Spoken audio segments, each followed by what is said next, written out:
أعوذ بالله من الشيطان الرجيم.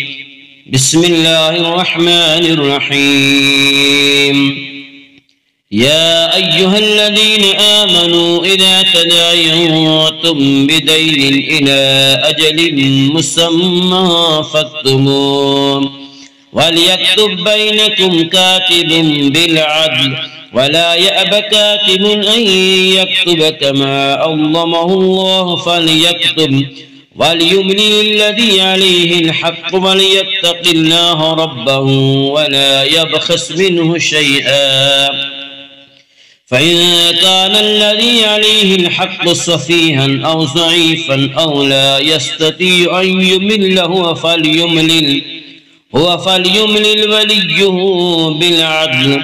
واستشهدوا شهيدين من رجالكم فإن لم يكونا رجلين فرجل وامرأتان ممن ترضون من الشهداء أن تضل إحداهما فتذكر إحداهما الأخرى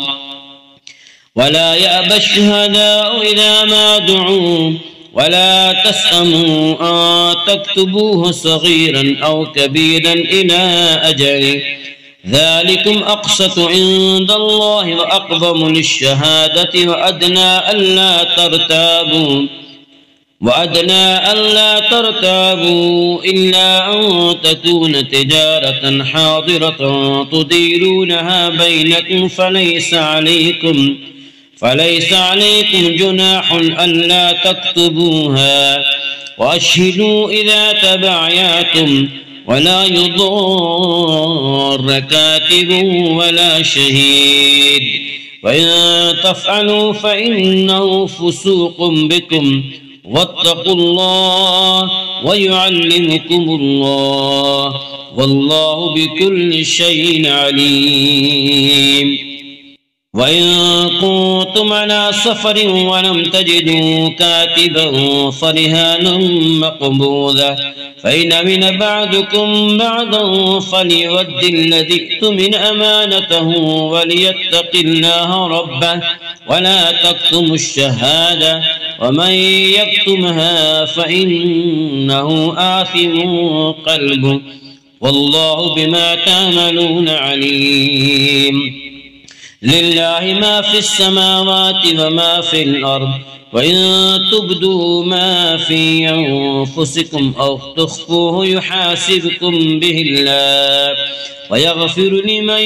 يشاء ويعذب من يشاء والله على كل شيء قدير.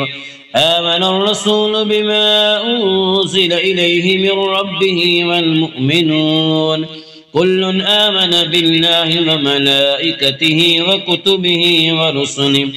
لا نفرق بين أحد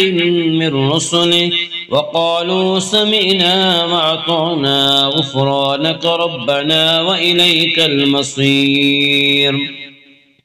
لا يكلف الله نفسا إلا وسعها لها ما كسبت وعليها ما اكتسبت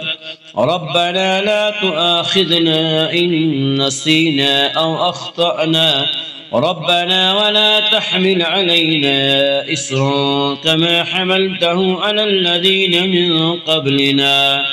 ربنا ولا تحملنا ما لا طاقة لنا به واعف عنا واغفر لنا وارحمنا أنت مولانا فانصرنا على القوم الكافرين.